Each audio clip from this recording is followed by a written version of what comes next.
cette fois la colère me prend. Je retourne chez le notaire et je lui dis « Maintenant vous allez me dire ce qu'elle a de particulier ma maison, que je m'amuse avec vous. Et si vous ne voulez pas me le dire, je vous casse la tête. » Et en disant ces mots, j'attrape le gros cendrier de verre.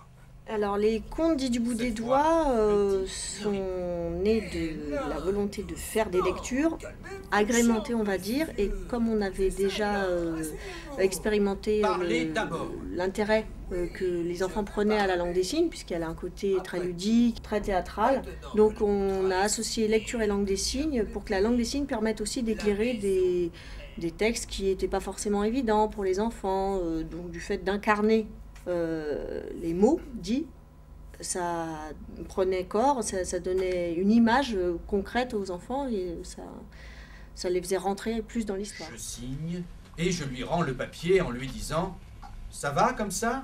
Les enfants, ils adorent participer, notamment à la dernière partie, apprendre la chanson. Ils aiment bien aussi, puisque finalement, c'est un peu comme s'ils voyaient un dessin d'Aimé de Tex Avery. Il y a l'image au milieu, puis nous, sur le côté, on fait un peu le doublage. Donc ça les fait rire, bien évidemment, toute la gestuelle d'Isabelle, les têtes que je peux faire aussi en faisant les voix des différents personnages, Nicolas aussi, toute l'application qu'il met dans le récit. Donc en fait, ils sont vraiment pris comme s'ils étaient devant un dessin animé. Et pour les adultes, eh ben, il y a le fait de découvrir aussi une nouvelle langue, et de façon tellement amusante, décomplexée, il n'y a rien, voilà, quoi, on balance ça de façon vraiment ludique. Et donc eux c'est pareil, ils ressortent avec, ils ont appris quelque chose. On peut chanter la chanson.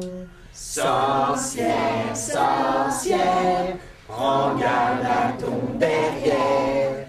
Sorcière, sorcière, prends garde à ton derrière. Bravo!